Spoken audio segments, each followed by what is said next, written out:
ഇപ്പോൾ സുപ്രീം കോടതിയിൽ നിന്ന് ഒരു വളരെ സുപ്രധാനമായ വിധി പ്രതീക്ഷിക്കുകയാണ്. വഖഫ് ഭേദഗതിയുമായി ബന്ധപ്പെട്ടുകൊണ്ട് സ്വാഭാവികമായിട്ടും അതിൽ എംപിമാരടക്കമുള്ള ആളുകൾക്ക് പ്രതികരിക്കാനുണ്ടാകും. ഇപ്പോൾ തൗഫീഖ് അസ്ലമിനൊപ്പം ഹാരിസ് ബീരാൻ എംപി കൂടി ചേരുകയാണ്. വഖഫുമായി ബന്ധപ്പെട്ടുള്ള അദ്ദേഹത്തിന്റെ പ്രതീക്ഷകൾ, നിരീക്ഷണങ്ങളൊക്കെ കേൾക്കാം.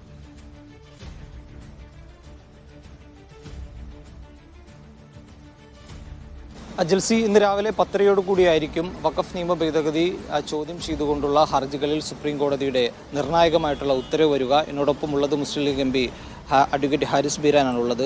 സുപ്രീം കോടതിയുടെ ഭാഗത്തു നിന്ന് നിർണായകമായിട്ടുള്ളൊരു ഉത്തരവാണ് അല്പസമയത്തിനകം തന്നെ ഉണ്ടാകുന്നത്. എന്താണ് പ്രതീക്ഷകൾ? തീർച്ചയായിട്ടും തൗഫീഖ് പറഞ്ഞതുപോലെ തന്നെ വളരെ നിർണായകമായിട്ടൊരു ദിനം തന്നെയാണെന്ന്. ഇത് വാദിച്ചു കഴിഞ്ഞിട്ട് ഇപ്പോൾ ഏകദേശം 3 മാസത്തോളമായി. നമ്മൾ മെയ്യിലാണ് ഈ കേസിൻ്റെ വാദം കഴിഞ്ഞത്. അതിനുശേഷം ഏത് കേസിൻ്റെ വാദം കഴിഞ്ഞാലും അത് വൈകി വരുന്ന ഒരു വിധി എന്ന് പറയുമ്പോൾ നമുക്കെപ്പോഴും ഒരു ആശങ്കയാണ്. കാരണം ജഡ്ജിമാർക്ക് നമ്മളെ വാദിച്ച പോയിന്റുകളിൽ തന്നെ ഇപ്പോൾ ഓർമ്മയുണ്ടാകുമോ, അതനുസരിച്ചിട്ടാണോ വിധി പറയുന്നതെന്നെല്ലാം ഒരു ജനറൽ ആയിട്ടുള്ളൊരു ആശങ്ക എപ്പോഴും ഉണ്ടാകുന്നതാണ് വൈകി വരുന്ന വിധികൾക്ക്. വഖഫിനെ സംബന്ധിച്ചിടത്തോളം നമ്മൾ 2-3 കാര്യങ്ങളിലാണ് ഇടക്കാല ഉത്തരവ് പ്രതീക്ഷിക്കുന്നത്, അല്ലെങ്കിൽ അതിനു വേണ്ടിയിട്ടാണ് നമ്മൾ വാദം ഉന്നയിച്ചിരുന്നത്. ഒന്ന്, ഈ പറയുന്ന പുതിയ നിയമം അനുസരിച്ചിട്ട് ചിലപ്പോൾ കാലങ്ങളായിട്ട് വഖഫ് ആയിട്ടിരുന്ന വസ്തുക്കളുടെ ആ സ്വഭാവം തന്നെ മാറിയേക്കാം. അത് ചിലപ്പോൾ കേന്ദ്ര സർക്കാരിൻ്റെ ഭാഗമായി മാറാം, കേന്ദ്ര സർക്കാരിൻ്റെ പ്രോപ്പർട്ടികളുടെ ഭാഗമായിട്ട് മാറാം.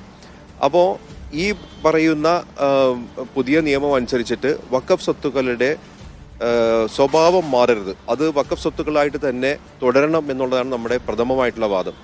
കാരണം 1-2 വകുപ്പുകൾ ഈ പുതിയ നിയമത്തിലുണ്ട്.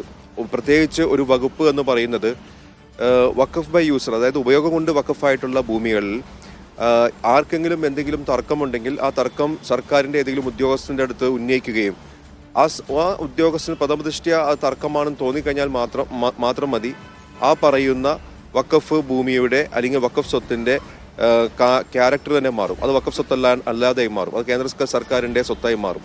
അപ്പോൾ അതെല്ലാം വലിയ രീതിയിൽ മാറ്റങ്ങൾ വരുത്തുന്ന രീതിയിലാണ് ഭീതികരമായിട്ടുള്ള മാറ്റങ്ങളാണ് വരുത്താൻ അവർ ഉദ്ദേശിക്കുന്നത്. അപ്പോൾ ആ പറയുന്ന ഒരു നിയമത്തിൻ്റെ ആ ഒരു പ്രത്യേക വകുപ്പിൻ്റെ സ്റ്റേ നമ്മൾ ആവശ്യപ്പെട്ടിട്ടുണ്ട്, അത് പ്രാവർത്തികമാക്കരുതെന്ന് ആവശ്യപ്പെട്ടിട്ടുണ്ട്. കാരണം അത് പ്രാവർത്തികമായി കഴിഞ്ഞു കഴിഞ്ഞാൽ പിന്നെ ഈ കേസിൻ്റെ അന്തിമ വിധി വരുന്നത് വരെയാണെങ്കിൽ പോലും ഒരുപാട് വഖഫ് ഭൂമികൾ ഈ പറയുന്ന പ്രത്യേക വകുപ്പ് അനുസരിച്ചിട്ട് കേന്ദ്ര സർക്കാരിൻ്റെ ഭൂമിയാക്കി മാറ്റാനുള്ള ഒരു അവകാശമാണ് ആ പ്രത്യേക വകുപ്പ് തരുന്നത്.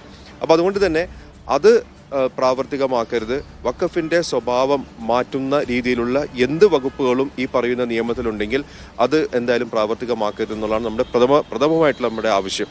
കാരണം വഖഫിൻ്റെ ആ ഒരു ക്യാരക്ടർ മാറിക്കഴിഞ്ഞാൽ പിന്നെ അത് കേന്ദ്ര സർക്കാരിൻ്റെ ഭാഗമായി കഴിഞ്ഞാൽ പിന്നെ ഇത് 1-2 വർഷത്തിന് ശേഷം ഈ കേസിൽ അന്തിമ വാദം കഴിഞ്ഞ് അന്തിമ വിധി വന്ന് അത് നമുക്ക് അനുകൂലമാണെങ്കിൽ പോലും അത് തിരിച്ചെടുക്കാൻ പറ്റാത്ത രീതിയിലേക്ക് മാറും, ഒരു ഇറെപ്പറബിളായിട്ട് മാറും.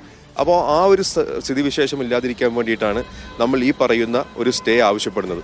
പിന്നെ രണ്ടാമത്തെ ഒരു കാര്യമെന്ന് പറയുന്നത് നമ്മളെല്ലാവരും കണ്ടതാണ് വഖഫ് ബോർഡിൽ ആ മുസ്ലിങ്ങളുടെ ഉൾപ്പെടുത്തൽ. അപ്പോൾ മിനിമം 2 പേരെങ്കിലും വേണമെന്നാണ് പറയുന്നത്. അത് എത്ര വേണമെങ്കിലും മുന്നോട്ട് പോകാം എന്നുള്ളതും അതിനകത്ത് എഴുതിയിട്ടുണ്ട്. അപ്പോൾ മിനിമം 2 മാത്രമേ എഴുതിയിട്ടുള്ളൂ.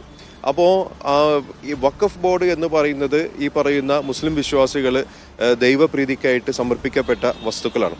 അങ്ങനെ മുസ്ലിം വിശ്വാസികൾ സമർപ്പിക്കേണ്ട വസ്തുക്കളിൽ അവിടെ അമുസ്ലിങ്ങൾക്ക് വരാനുള്ള ഒരു അധികാരമുണ്ടോ എന്നുള്ളതായിരുന്നു ചോദ്യം. അപ്പോൾ നമ്മളതിനകത്ത് പല ഉദാഹരണങ്ങളും പറഞ്ഞു. പ്രത്യേകിച്ച് ക്ഷേത്രങ്ങളിലും അതേപോലെ തന്നെ സിഖ് ഗുരുദ്വാരകളിലും ക്രിസ്ത്യൻ ചർച്ചുകളിലും എല്ലാം അതത് മതവിശ്വാസികളാണ് അതത് കൈകാര്യം ചെയ്യുന്നത്. അപ്പോൾ മുസ്ലിം വിശ്വാസികളുടെ ഈ സ്വത്തുക്കളിലും മുസ്ലിം വിശ്വാസികൾ തന്നെ കൈകാര്യം ചെയ്യണമെന്നുള്ള വാദമായിരുന്നു. അപ്പോൾ വഖഫ് ബോർഡുകൾ പുനഃസംഘടിപ്പിക്കുമ്പോൾ ഇത് പറഞ്ഞതുപോലെ തന്നെ അവിശ്വാസികൾ ആയിട്ടുള്ള ആളുകൾ അല്ലെങ്കിൽ അമുസ്ലിങ്ങളായിട്ടുള്ള ആളുകൾ അതിനകത്ത് കയറ്റുന്നതിന് ഒരു സ്റ്റേ വേണമെന്നുള്ളതാണ് പറഞ്ഞത്. അപ്പോൾ അതിന് ഒരു പ്രധാനപ്പെട്ട ഒരു തീരുമാനം ഇന്ന് വരുമെന്ന് പ്രതീക്ഷിക്കുന്നു. ഈ 2 എൻ്റെ അഭിപ്രായത്തിൽ പ്രധാനപ്പെട്ട 2 കാര്യങ്ങൾ ഇന്ന് അവർ പരിശോധിക്കേണ്ടതും ഒരു തീരുമാനത്തിലെത്തേണ്ടതും എന്നാണ് തോന്നുന്നത്. പൂർണ്ണമായിട്ട് സ്റ്റേ ലഭിച്ചില്ലെങ്കിലും ഭരണഘടനാ വിരുദ്ധമായിട്ടുള്ള ചില നിയമങ്ങൾ സ്റ്റേ ലഭിച്ചാൽ അത് വലിയ ആശ്വാസമായി മാറില്ലേ? തീർച്ചയായിട്ടും. നമ്മളിപ്പോൾ നിയമം എന്ന് പറഞ്ഞു കഴിഞ്ഞാൽ ഒരു പാർലമെൻറ്റ് പാസ്സാക്കിയ ഒരു ആക്റ്റാണത്. ആ ആക്ടിന് അത് ഭരണഘടനയ്ക്ക് വിധേയമാണ് എന്നുള്ള ഒരു അനുമാനമാണ് എപ്പോഴും കോടതിക്കുള്ളത്. പ്രിസംപ്ഷൻ ഓഫ് കോൺസ്റ്റിറ്റ്യൂഷനാലിറ്റി എന്ന് പറയും. അതാണ് സുപ്രീം കോടതി പാസ്സാക്കിയ ഏത് വിധിന്യായത്തിലും നമ്മൾ പരിശോധിച്ചാൽ കാണുന്നത്.